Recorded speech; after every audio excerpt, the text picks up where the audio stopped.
ಏನೋ ಗಣಿ, ಬರೀ ಆಶೀರ್ವಾದ ತಗೊಂಡ್ರೆ ಸಾಕಾ? ನಮ್ಮಿಬ್ರಿಗೇನು ಗಿಫ್ಟ್ ಇಲ್ವಾ? ತಂದಿದ್ದೀನಿ.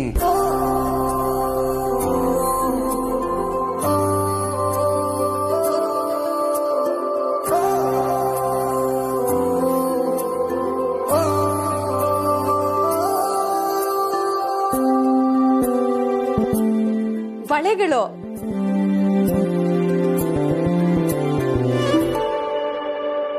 ಗಣಿ, ಅಪ್ಪನ ಹತ್ರ ದುಡ್ಡಿಸ್ಕೊಂಡ್ಯಾ? ಇಲ್ಲ ಅಕ್ಕ. ಮತ್ತೆ ಇದನ್ನೆಲ್ಲ ತರದಿಕ್ ದುಡ್ಡಲ್ಲಿಂದ ಬಂತು? ಇಷ್ಟು ದಿನ ಕೂಡಿಟ್ಟಿರೋ ದುಡ್ಡಲ್ಲಿ ತಂದೆ. ನಾನು ಉಳಿಸಿರೋದ್ರಲ್ಲಿ ಇಷ್ಟ ಮಾತ್ರ ತರೋದಕ್ಕಾಯ್ತು ಅಕ್ಕ. ಏನಿವತ್ತು ನನ್ನ ತಂಗಿ ಇಷ್ಟೊಂದು ಸಂತೋಷವಾಗಿದ್ದಾಳೆ ಅಲ್ಲ? ಇಷ್ಟೂ ವರ್ಷದಲ್ಲಿ ಕಟ್ತೇ ಇರೋ ರಾಖಿ ಇವತ್ತು ಕಟ್ತಿದ್ಯಲ್ಲಮ್ಮ. ಇದಕ್ಕೆಲ್ಲ ನೀನೇ ಕಾರಣ ಅಣ್ಣ. ನಾನ? ಹೌದು ಅಣ್ಣ. ಅಖಿಲಾಂಡೇಶ್ವರಿ ಮೇಲಿರೋ ಸೇಡಿನ ಮೆಟ್ಲಿನ ಮೊದಲನೇ ಹೆಜ್ಜೆ ಹತ್ತೋದಕ್ಕೆ ನೀನೇ ಕಾರಣ. ಅದಕ್ಕೆ ಈ ರಾಖಿ ಕಟ್ಟಿದ್ದು. Happy Raksha Bandhan. Thank you so much. ಆದ್ರೆ ನೀನೇನೋ ರಾಖಿ ಕಟ್ಟಿದೆ, ನಾನು ಗಿಫ್ಟೇ ತರಲಿಲ್ಲ. ತರದೇ ಇದ್ರೆ ಏನಂತೆ, ತಂದು ಕೊಡು. ನೀನು ಏನ್ ಬೇಕು ಕೇಳು, ಈ ನಿನ್ನ ಅಣ್ಣ ತಂದು ಕೊಡ್ತಾನೆ. ಇಷ್ಟು ವರ್ಷ ನಾನು ಕೇಳಿದ್ದನ್ನೆಲ್ಲ ನೀನು ಕೊಟ್ಟಿದ್ಯಾ. ಈಗಲೂ ನಾನು ಕೇಳೋದನ್ನ ನೀನು ಕೊಡ್ತೀಯ ಅಂತ ನನಗೆ ಗೊತ್ತು. ಆ ಮನೆಯಲ್ಲಿ ಪ್ರತಿಯೊಬ್ರು ನರಳೋ ಹಾಗೆ ಮಾಡ್ಬೇಕು. ಮಾಡ್ತೀಯ? ಅರಸನ ಕೋಟೆಯ ಸಾಮ್ರಾಜ್ಯನ ಧ್ವಂಸ ಮಾಡ್ಬೇಕು. ನಿನ್ನಿಂದ ಆಗತ್ತಾ? ಅರಸನ ಕೋಟೆ ಮನೆತನನ ಸರ್ವನಾಶ ಮಾಡ್ಬೇಕು. ಮಾಡ್ತೀಯ? ಖಂಡಿತ. ನೀನು ಹೇಳಿದ್ದನ್ನ ಮಾಡಿದ ಮೇಲೇನೆ ನಾನ್ ಸಾಯೋದು. ಇದು ಈ ಅಣ್ಣ ಈ ತಂಗಿ ಕೊಡ್ತಾ ಇರೋ ಭಾಷೆ.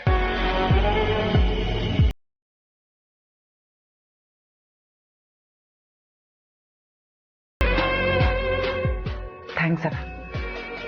ನನಗಿಂತ ನಿನ್ನನ್ನು ಜಾಸ್ತಿ ನಂಬಿದ್ದೀನಿ. ನನ್ನ ಆಸೆ, ನೀನು ಕೊಟ್ಟಿರೋ ಭಾಷೆ ಎಲ್ಲ ಬೇಗ ಈಡೇರ್ಲಿ. ಇದು ನಿನ್ನ ಆಸೆ ಮಾತ್ರ ಅಲ್ಲ, ಅದು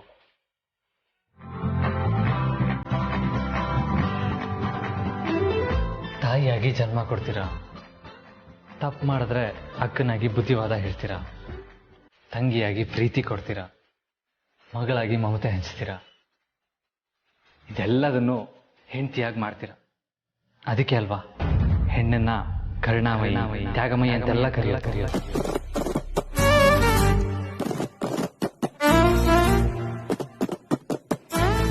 ಹೆಣ್ಣಿನ ಬಗ್ಗೆ ನೀವಿಷ್ಟೆಲ್ಲ ಹೇಳದ್ಮೇಲೆ ನಾನು ಹೆಣ್ಣಾಗಿ ಹುಟ್ಟಿದ್ದಕ್ಕೆ ನನಗೆ ಖುಷಿ ಆಗ್ತಿದೆ ಯಜಮಾನ್ರೆ. ಪುಣ್ಯ ಮಾಡಿದವ್ರಿಗೆ ಮಾತ್ರ ಹೆಣ್ಮಕ್ಳು ಹುಟ್ಟೋದು ಅಂತ ಅಮ್ಮ ಹೇಳ್ತಾ ಇದ್ರು. ನನಗೂ ನಿಜ ಅಂತ ಅನ್ನಿಸ್ತಾ ಇದೆ.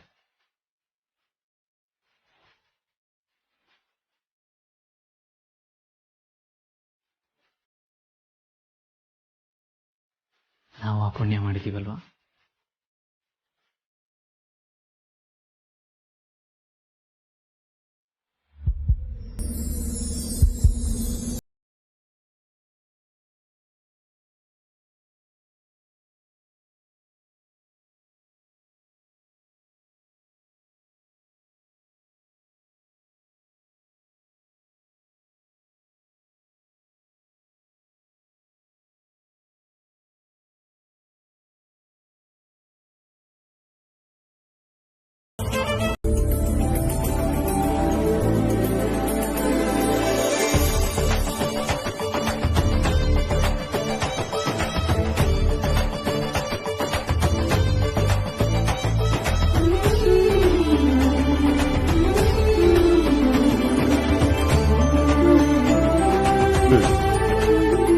ಲೇ ದಾಮು, ಅಲ್ವೇ ಕತ್ತೆಗೆ ವಯಸ್ಸಾದ್ರೂ ನಿಯತ್ತಿರುತ್ತೆ, ನಿಂಗೆ ಆ ನಿಯತ್ತು ಇಲ್ವಲ್ಲೇ? ಯಾಕ್ರಿ ನನ್ನ ಕತ್ತೆಗೋಲ್ಸ್ ಮಾತಾಡ್ತಾ ಇದ್ದೀರಾ? ಅಲ್ವೇ ಅವರಿಬ್ರು ಅಷ್ಟೆಲ್ಲ ಕಷ್ಟಪಟ್ಟು ಪೂಜೆಗೆ ರೆಡಿ ಮಾಡ್ತಾ ಇದ್ದಾರೆ, ನೀನ್ ಮೊಬೈಲ್ ಇಟ್ಕೊಂಡು ವಿಡಿಯೋ ಮಾಡ್ತಾ ಇದೆಯಲ್ಲ. ಅವ್ರು ಕಷ್ಟಪಟ್ಟು ಕೆಲಸ ಮಾಡ್ತಿರೋದ್ನ ನಾನು ಕಷ್ಟಪಟ್ಟು ವಿಡಿಯೋ ಮಾಡ್ತಿದ್ದೀನಿ ಕಣ್ರಿ. ಚಿಕ್ಕಪ್ಪ ಹೋಗ್ಲಿ ಬಿಡಿ, ಅಂತ ಕೆಲಸ ಏನಿಲ್ಲ, ಅವ್ರಿಬ್ರೆ ಮಾಡ್ಕೋತಾರೆ. ಈ ಮನೇಲಿ ನನ್ನ ಚೆನ್ನಾಗಿ ಅರ್ಥ ಮಾಡ್ಕೊಂಡು ಮಾತಾಡೋದು ನೀನೊಬ್ನೇ ಕಣಪ್ಪ ಆದಿತ್ಯ. ದಾಮು ಕಳೆದ ಸಲ ಪ್ರೀತು ಹೆಸರು ಹೇಳಿದ್ದೆ. ರೀ, ನನ್ನ ಇಬ್ರು ಮಕ್ಳು ನನ್ನ ಅರ್ಥ ಮಾಡ್ಕೊಳ್ತಾರೆ ಅಂತ ನಿಮ್ಮೊಬ್ಬರನ್ನ ಬಿಟ್ಟು.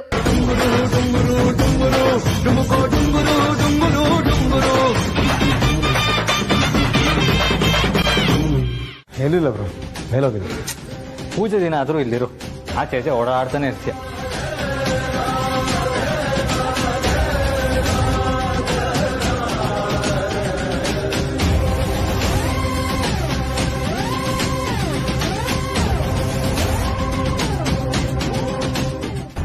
ಇದೇನಿದು, ವಿಡಿಯೋ ಕಳಿಸ್ತಾರೋ ವಿಡಿಯೋ ಡಿಲೀಟ್ ಮಾಡ್ಬಿಟ್ಟಿದಾರಲ್ಲ.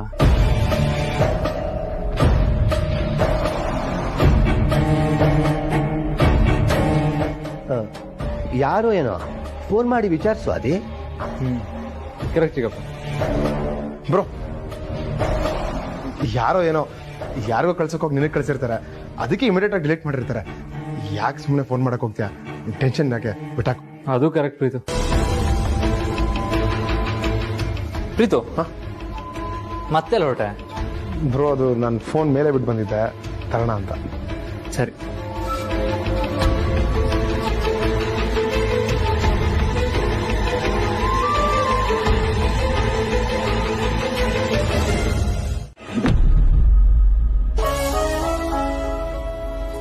ಏನಾಯ್ತು ಜನನಿ ಅವರೇ, ಯಾಕೆ ಇಷ್ಟು ಗಾಬರಿ ಆಗಿದ್ದೀರಾ? ನನ್ನಿಂದ ಒಂದು ತಪ್ಪಾಗ್ಬಿಟ್ಟಿದೆ ಪಾರ್ವತಿ ಅವರೇ. ತಪ್ಪಾ? ಏನು? ಅದು ನಿನ್ನೆ ಪೂಜೆ ಸಾಮಗ್ರಿಗಳನ್ನೆಲ್ಲ ನಾನೇ ತರಿಸ್ತೀನಿ ಅಂತ ನಿಮ್ ಹತ್ರ ಜವಾಬ್ದಾರಿ ತಗೊಂಡಿದ್ನಲ್ಲ. ಹಾಗೆ ತರ್ಸಿದಿರಲ್ಲ. ಅಲ್ಲೇ ಎಡವಟ್ ಆಗಿರೋದು. ಪುರೋಹಿತ್ರಿಗೆ ಕೊಡೋದಿಕ್ಕೆ ಪಂಚಶಲ್ಯ ತರ್ಸೋದನ್ನೇ ಮರ್ತು ಬಿಟ್ಟಿದೀನಿ. ಹೌದಾ? ಈ ಪ್ರೀತು ಕೈಲಿ ತರ್ಸೋಣ ಅಂತಂದ್ರೆ ಅವನು ಕಾಣಿಸ್ತಿಲ್ಲ, ಫೋನ್ ಮಾಡಿದ್ರೆ ರಿಸೀವ್ ಮಾಡ್ತಿಲ್ಲ. ಮತ್ತಿವಾಗ ಯಾರ ಹತ್ರ ನಾವು ಪಂಚಶಲ್ಯ ತರ್ಸೋದು? ಪಂಚಶಲ್ಯ ತಂದಿಲ್ಲ ಅನ್ನೋದೇ ದೊಡ್ಡ ವಿಷಯ ಅನ್ನೋ ತರ ಇಲ್ಲಿ ಬಂದು ಕದ್ದು ಮುಚ್ಚಿ ಮಾತಾಡ್ತಾ ಇದೀರಲ್ಲ. ಹಾಗಲ್ಲ ಭಾವ, ಅತ್ತೆಗೆ ಗೊತ್ತಾದ್ರೆ ಬೇಜಾರು ಮಾಡ್ಕೊಳ್ತಾರೆ ಅಂತ ಎಲ್ರ ಮುಂದೆ ಹೇಳ್ದೆ ಇಲ್ಲಿ ಕರ್ಕೊಂಡು ಬಂದು ಹೇಳ್ತಾ ಇದ್ದೀನಿ. ಈಗೇನು ಪಂಚಶಲ್ಯ ತರಬೇಕು ಅಷ್ಟೇ ಅಲ್ವಾ? ನಾನು ಹೋಗಿ ತಗೊಂಡ್ಬರ್ತೀನಿ. ಯಜಮಾನ್ರೆ, ಬೇಗ ಹೋಗಿ ತಗೊಂಬನ್ನಿ. ಹೀಗೋಗಿ ಹೀಗೆ ಬರ್ತೀನಿ. ಜನನಿ ಅವರೇ, ನಿಮ್ ಭಾವ ತರೋದಕ್ಕೆ ಹೋಗಿದಾರಲ್ಲ, ಮತ್ತ್ಯಾಗ ಗಾಬರಿ ಆಗಿದ್ದೀರಾ? ಅಲ್ಲ, ಈ ಪ್ರೀತು ಎಲ್ಲಿ ಹೋದ ಅಂತ ತಲೆ ಕೆಡ್ಸ್ಕೋಬೇಡಿ ಜನನಿ ಅವರೇ. ಅವ್ರೆಲ್ಲೂ ಮನೆಯಿಂದ ಹೊರಗಡೆ ಹೋಗಿರಲ್ಲ. ಯಾಕೆ ಅಂತಂದ್ರೆ ಅಮ್ಮ ಇವತ್ತು ಮನೇಲಿ ಪೂಜೆ ಇದೆ, ಯಾರು ಹೊರಗಡೆ ಹೋಗೋ ಹಾಗಿಲ್ಲ ಅಂತ ಹೇಳಿದ್ದಾರೆ. ನಿಮ್ ತಂದೆಯವ್ರು ಕೂಡ ಒಟ್ಟಿಗೆ ಎಲ್ಲರೂ ಸೇರಿ ಆರತಿ ಮಾಡ್ಬೇಕು ಅಂತ ಹೇಳಿದ್ದಾರೆ. ಹೀಗಿರೋವಾಗ ಇವ್ರ ಮಾತನ್ನೆಲ್ಲ ಮೀರಿ ನನ್ನ ಮೈದ್ನ ಹೊರಗಡೆ ಹೋಗಿರೋದಕ್ಕೆ ಸಾಧ್ಯನೇ ಇಲ್ಲ. ಮತ್ ಫೋನ್ ಯಾಕೆ ರಿಸೀವ್ ಮಾಡ್ತಿಲ್ಲ? ಆಫೀಸ್ ಕೆಲ್ಸದಲ್ಲಿ ಫೋನ್ ಎಲ್ಲೋ ಬಿಸಾಕಿ ಲ್ಯಾಪ್ಟಾಪ್ ನೋಡ್ಕೊಂಡು ಕೂತಿರ್ತಾರೆ ಅನ್ಸುತ್ತೆ. ಹೋಗಿ ನೋಡಿ. ಸರಿ, ಯಾವ್ದಕ್ಕೂ ನಾನು ಒಂದ್ಸರಿ ಹೋಗಿ ನೋಡ್ತೀನಿ. ಹೋಗಿ.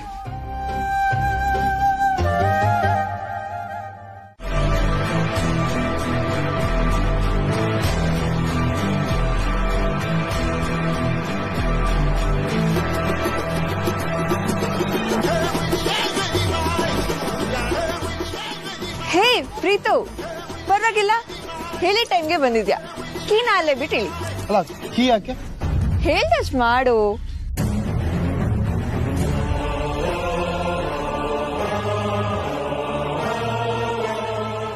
ಸರಿ, ನೀನ್ ಗಾಡಿ ತಗೊಂಡ್ ಹೊರಡು. ಅಲ್ಲ, ನನ್ ಗಾಡಿ ಯಾಕೆ? ಹೇಳ್ತೀನಿ ಇರು ಪ್ರೀತು.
ಯಾರ ನೀನು?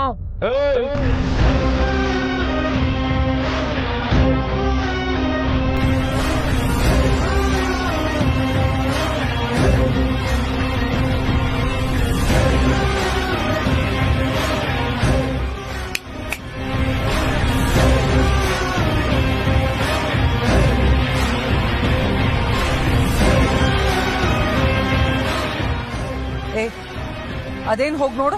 ಸರಿ ಬೇಡಿ.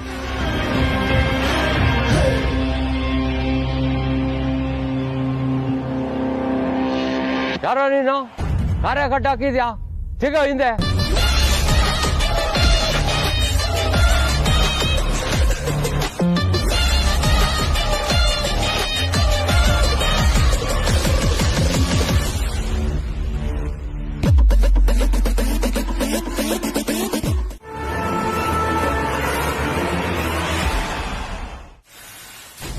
ಪುರೋಹಿತರು ಬರೋ ಸಮಯ ಆಗ್ತಿದೆ. ಯಜಮಾನ್ರನ್ನು ಬಂದೇ ಇಲ್ವಲ್ಲ.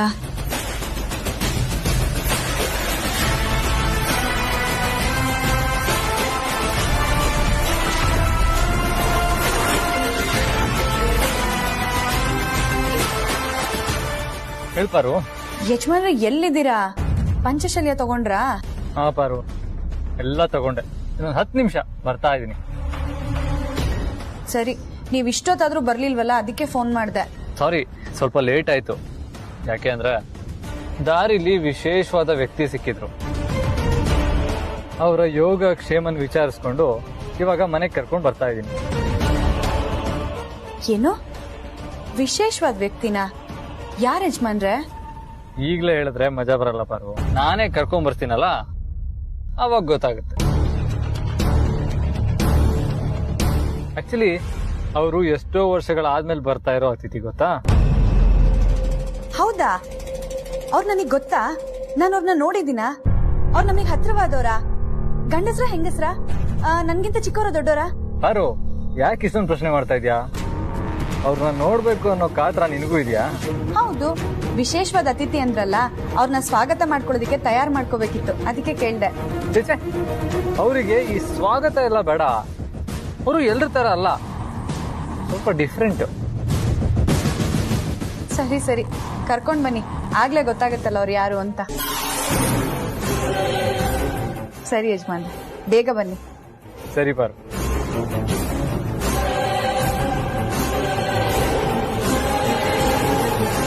ನಾನ್ ಯಾವತ್ತಿದ್ರು ನಿಮ್ಮನೆ ಶತ್ರುನೇ. ನಾನ್ ನಿಮ್ಮ ಅತಿಥಿ ಅಂತ ಯಾಕೆ ಹೇಳ್ದೆ ನಿನ್ ಹೆಂಡತಿ ಹತ್ರ? ನಮ್ ಮನೆ ಬಾಗ್ಲಿಗೆ ಶತ್ರುಗಳು ಬಂದ್ರು ನಾವು ಅವ್ರನ್ನ ಅತಿಥಿ ತರನೇ ಸತ್ಕಾರ ಮಾಡೋದು. ಅದೇ ನಮ್ಮ ಅರಸನ ಕೋಟೆ ಸಂಸ್ಕೃತಿ, ಸಂಸ್ಕಾರ, ಸಂಪ್ರದಾಯ. ಆದ್ರೆ ಮನೆ ಬಾಗ್ಲಿಗೆ ಬರ್ತಿರುವಂತ ನೀನಂತ ಕೆಟ್ಟ ಹೆಂಗಸಿಗೆ ಅತಿಥಿ ಸತ್ಕಾರ ಮಾಡಿದ್ರೆ ನಮ್ಗೆ ಪಾಪ ಸುತ್ಕೊಳ್ಳುತ್ತೆ ಅಲ್ವಾ?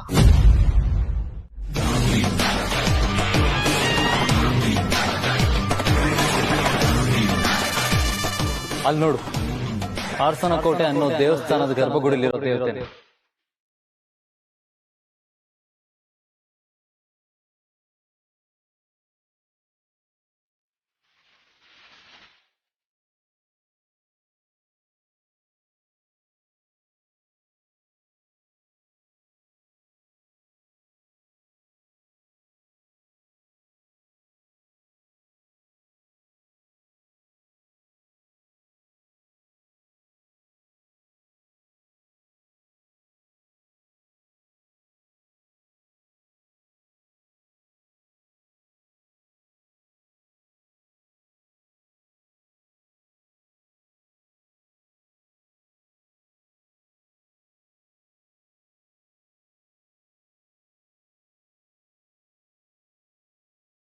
ಅರುಂಧತಿ,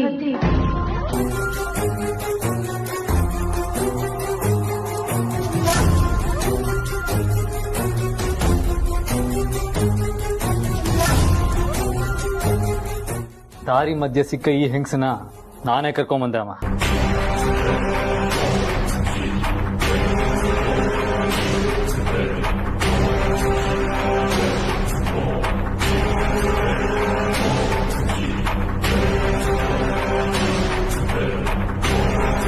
ಜೇನಿನ ಗೂಡಿನ ತರ ಇರೋ ನಮ್ಮ ಅರಸನ ಕೋಟೆನ ಒಡೆಯೋದಿಕ್ ನೋಡ್ತಾ ಇದ್ದಾಳೆ. ಅದು ಸಾಧ್ಯ ಇಲ್ಲ ಅಂತ ಅರ್ಥ ಮಾಡಿಸೋದಕ್ಕೆ ಅವಳನ್ನ ಇಲ್ಲಿ ಕರ್ಕೊಂಬಂದೆ ಅಮ್ಮ.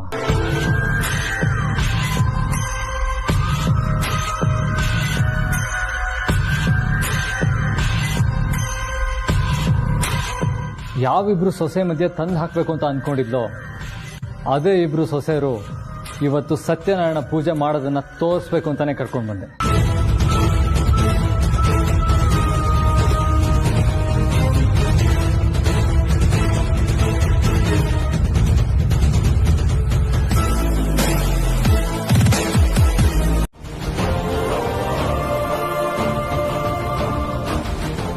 ನಾನೇ ನಿನ್ನನ್ನ ಕರಿಬೇಕಾಗಿತ್ತು, ಆದ್ರೆ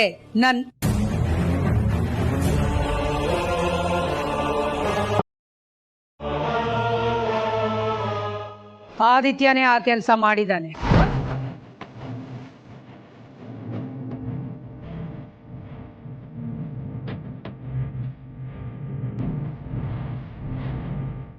ನಮ್ಮ ಒಗ್ಗಟ್ಟನ್ನ ನೋಡಿ ನೀನು ಆನಂದ ಪಡ್ತೀಯೋ ಇಲ್ಲ ಅಸೂಯೆಯಿಂದ ಉರಿದು ಹೋಗ್ತೀಯೋ ಅದು ನಿನಗೆ ಬಿಟ್ಟಿದ್ದು.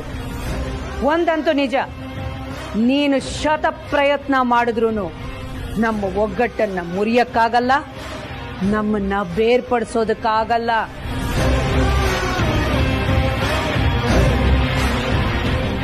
ಇಲ್ಲಿ ನಮ್ಮ ಕುಟುಂಬದವರೆಲ್ಲ ಒಂದೇ.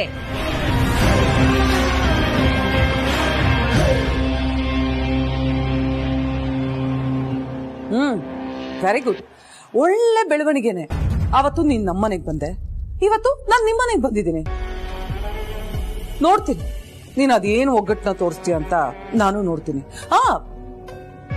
ಇವತ್ತಿನ ಪೀಳಿಗೆ ಮಾತ್ರ ಅಲ್ಲ, ಹಿಂದಿನ ಪೀಳಿಗೆ, ನಾಳಿನ ಪೀಳಿಗೆ ಎಲ್ಲ ತೋರ್ಸು.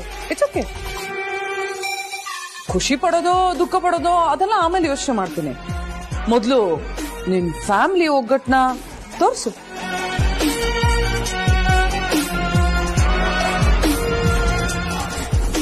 ಅದಕ್ಕೂ ಮುಂಚೆ ನಾನು ಈ ಮನೆಗೆ ಬಂದು ತುಂಬಾ ವರ್ಷಗಳಾಯ್ತು. ಈ ಮನೇಲಿ ಯಾರ್ಯಾರು ಇದ್ದಾರೆ ಅಂತಾನೆ ನೆನಪಿಲ್ಲ ನನಗೆ. ಸೊ ಎಲ್ರೂ ಒಂದ್ ಸ್ವಲ್ಪ ಇಂಟ್ರೊಡ್ಯೂಸ್ ಮಾಡ್ಕೊಟ್ರೆ ಒಳ್ಳೇದು. ಅದ್ಗೆ ನಾನು ಇಂಟ್ರೊಡ್ಯೂಸ್ ಮಾಡ್ಕೊಡ್ತೀನಿ, ಅದು ಸಂಬಂಧಗಳ ಸಮೇತ.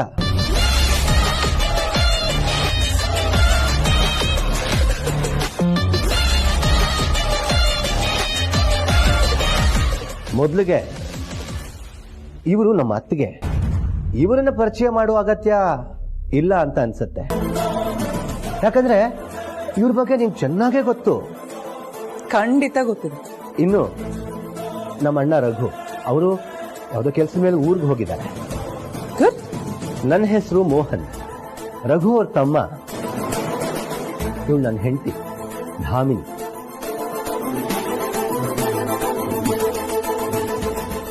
ಇನ್ನು ಈ ಅರಸನ ಕೋಟೆಯ ಹಿರಿಯ ಮಗ ಆದಿತ್ಯ.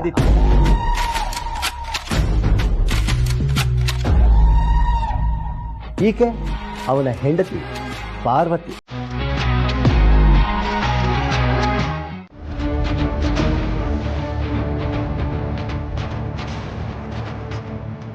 ಸರಿ,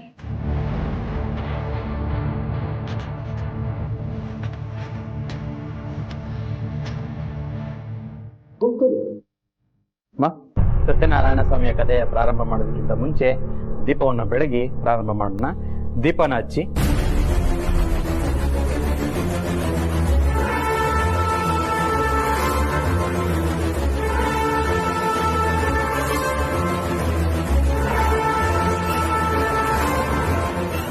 ಓಂ ಶುಭಂ ಕರೋತಿ ಕಲ್ಯಾಣಂ ಆರೋಗ್ಯಂ ಧನ ಸಂಪದ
ಸತ್ಯಕ್ಕೆ ಹೆಸರುವಾಸಿಯಾದ ನಾನು ನಡೀತಿರೋದು ಅದೇ ಸತ್ಯದ ದಾರಿಲಿ ಅನ್ನೋದೇ ನಿಜವಾದ್ರೆ ನನ್ನ ಮಗ ಪ್ರೀತು ಎಲ್ಲೇ ಇದ್ರೂ ಬರಲೇಬೇಕು.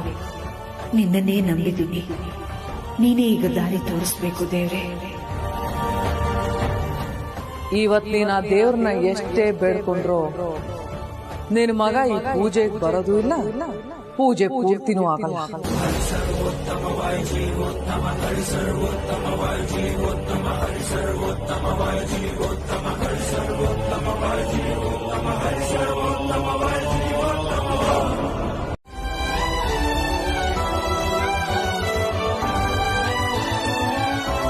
ಸತ್ಯನಾರಾಯಣ ಸ್ವಾಮಿಯ ಕತೆ ಪ್ರಾರಂಭದಲ್ಲಿ ಯಾವುದೇ ವಿಘ್ನಗಳು ಬಾರದೇ ಇರಲಿ ಅಂತೇಳಿ ಮನಸ್ಸಲ್ಲಿ ಸಂಕಲ್ಪ ಮಾಡ್ಕೊಳ್ಳಿ ಮಹಾಗಣಪತಿಯನ್ನ. ಓಂ ಶ್ರೇಯ ಗುರುಭ್ಯೋ ನಮಃ. ಹರಿ ಓಂ. ಗುರುವೇ ಸರ್ವಲೋಕಾನಾಂ ವಿಸದೆ ಪೌರೋಗಿಣಾಂ ನಿಧೇ ಸರ್ವವಿದ್ಯಾನಾಂ ದಕ್ಷಿಣಾಮೂರ್ತೆ ನಮಃ. ವಾಗರ್ತಾವ ಸಂಪ್ರೋಕ್ತ ವಾಗರ್ತ ಪ್ರತಿಪತ್ತೇಕದಾಪತಿರಂದ ಪಾರ್ವತಿ ಪರಮೇಶ್ವರ. ತ್ರೈಲೋಕ್ಯ ಸಂಪದಾಲೇಖ್ಯ ಸಮುಲ್ಲೇಖನ ವಿತ್ತೇ ಸಚ್ಚಿದಾನಂದ ರೂಪಾಯ ಶಿವಾಯ ಬ್ರಹ್ಮಣೇ ನಮಃ. उपमश्रवस्तमं ज्येष्ठराजं ब्रह्मणां ब्रह्मणस्त्रानं शृण्वन्नोतिभिस्तीरसादनं श्रीमहागणाधिपतये नमः. ओम शिव शिव शंभो राज्ञाय.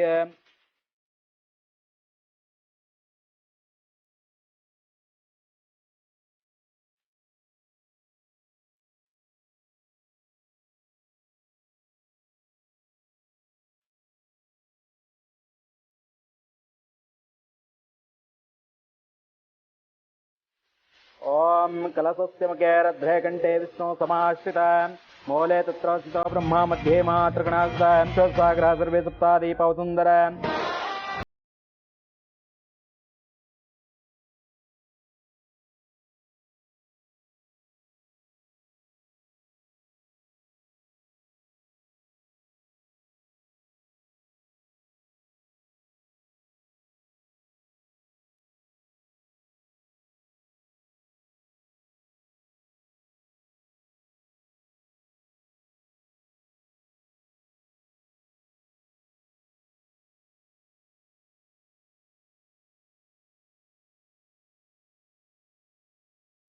ಸತ್ಯಕ್ಕೆ ಹೆಸರುವಾಸಿಯಾದ ನಾನು ನಡೀತಿರೋದು ಅದೇ ಸತ್ಯದ ದಾರಿಲಿ ಅನ್ನೋದೇ ನಿಜವಾದ.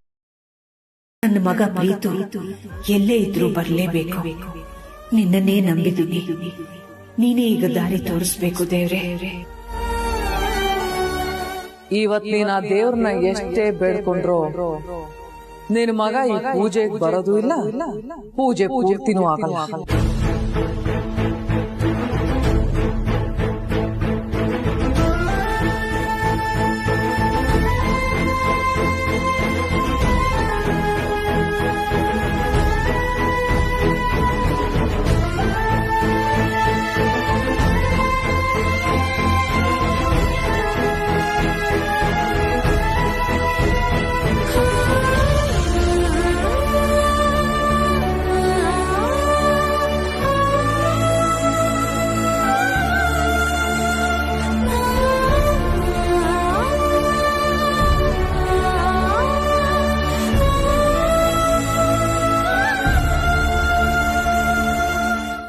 ಅರಸನ ಕೋಟೆಯ ಕುಟುಂಬದ ಸದಸ್ಯರೆಲ್ಲ ಅದ್ ಹೇಗೆ ಒಗ್ಗಟ್ಟಾಗಿರ್ತಾರೋ ನೋಡೇ ಬಿಡ್ತೀನಿ ಅಂತ ನೋಡಕ್ ಬಂದಿದ್ದಾಳೆ. ನಾವೆಲ್ಲರೂ ಒಟ್ಟಿಗೆ ಮಹಾಮಂಗಳಾರತಿ ಮಾಡಿ ನಮ್ಮ ಒಗ್ಗಟ್ಟನ್ನ ತೋರಿಸ್ಬೇಕು ಅಂತ ನೋಡ್ತಾ ಇರುವಾಗ ಪ್ರೀತು ಇಲ್ದೇ ಇರೋ ವಿಷಯ ಗೊತ್ತಾಗಿ ನಮ್ಗೆಲ್ರಿಗೂ ಗಾಬರಿ ಆಗೋಯ್ತು. ಆದ್ರೆ ಸಮಯಕ್ಕೆ ಸರಿಯಾಗಿ ದೇವ್ರು ಬಂದ ಹಾಗೆ ಬಂದ್ರಿ, ಪ್ರೀತುನು ಕರ್ಕೊಂಡ್ ಬಂದ್ರಿ.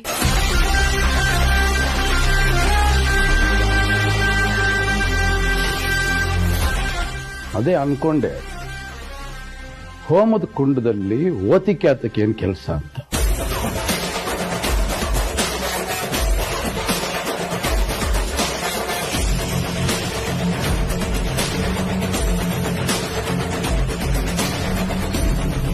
ದುರ್ಜನರು,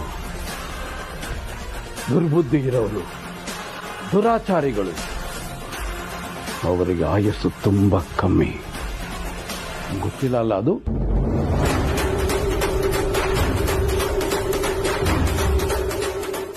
ಸಾಧಾರಣ ಹುಲ್ಲು ತಿಂದು ಬದುಕುವಂತ ಜಿಂಕೆ ವರ್ಷಕ್ಕೊಂದೇ ಮರಿ ಹಾಕುತ್ತೆ. ಆದರೆ ಅದನ್ನು ಕೊಂದು ತಿನ್ನುವಂತ ಹುಲಿ, ಸಿಂಹ 4 ಮರಿ ಹಾಕುತ್ತೆ. ಆದರೆ ಕಾಡಿನಲ್ಲಿ ಜಿಂಕೆಯ ಸಂತತಿನೇ ಹೆಚ್ಚು. ಇದರ ಅರ್ಥ ಏನು ಗೊತ್ತೇನೋ? ಧರ್ಮ. ಯಾರು ಧರ್ಮವನ್ನ ರಕ್ಷಣೆ ಮಾಡ್ತಾರೆ ಅವರನ್ನ ಧರ್ಮ ರಕ್ಷಣೆ ಮಾಡುತ್ತೆ. ಯಾರು ಧರ್ಮವನ್ನ ನಾಶ ಮಾಡ್ತಾರೆ ಆ ಧರ್ಮವೇ ಅವರನ್ನ ಸರ್ವನಾಶ ಮಾಡುತ್ತೆ. ಏ ದುರಾಚಾರಿ ಹೆಣ್ಣೆ, ನೋಡಿಲ್ಲಿ ನನ್ನ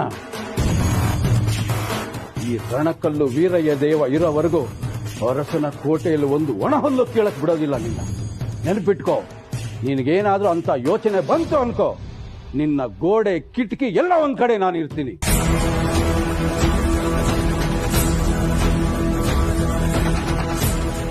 ಕರ್ಮ ಮಾಡೋರಿಗೆ 100 ದಾರಿ, ಆದರೆ ಧರ್ಮ ಪಾಲನೆ ಮಾಡೋರ್ಗೆ ಒಂದೇ ದಾರಿ. ಎಲ್ಲ ಜಗತ್ತು ಮುಂದುವರಿಯುತ್ತೆ, ನಾವು ನೋಡ್ತಾನೆ ಇರ್ತೀವಿ. ಸಣ್ಣ ಸಣ್ಣ ತಪ್ಪು ಮಾಡಿದವ್ರಿಗೆಲ್ಲ ಶಿಕ್ಷೆಗಳಾಗ್ತಾ ಇರುತ್ತೆ. ಹೀಗಿರುವಾಗ ಪಾಪಿಗಳಿಗಾಗೋದಿಲ್ವೇನೋ? ಆಗುತ್ತೆ. ಕಾಯ್ಬೇಕು. ಪಾಪದ ಕೊಡ ತುಂಬಬೇಕು, ತುಂಬಿ ತುಳುಕಬೇಕು. ಆ ತುಂಬಿ ತುಳುಕೋವಾಗ ಒಬ್ಬ ಬರ್ತಾನೆ ವಿನಾಶಕ್ಕೆ, ಅವನು ಯಾವುದೋ ಒಂದು ರೂಪದಲ್ಲಿ ಬರ್ತಾನೆ. ಆಗ ನಿಮ್ಮಂಥವ್ರು ಮಣ್ಣಾಗ್ಬಿಡ್ತೀರಿ. ಆ ಮಣ್ಣಲ್ಲಿ ಆ ದೇಹ ತಿನ್ನೋದು ಹುಳು ಇರುತ್ತಲ್ಲ, ಅದು ಕೂಡ ನಿಮ್ಮಂಥವ್ರ ದೇಹನ ಮುಟ್ಟೋದಿಲ್ಲ. ಅದು ಯಾಕಂದ್ರೆ ಅದಕ್ಕೂ ಪಾಪ ಬರುತ್ತೆ. ಯಾರ್ ಗೊತ್ತಾ? ಈ ಅರಸನ ಕೋಟೆ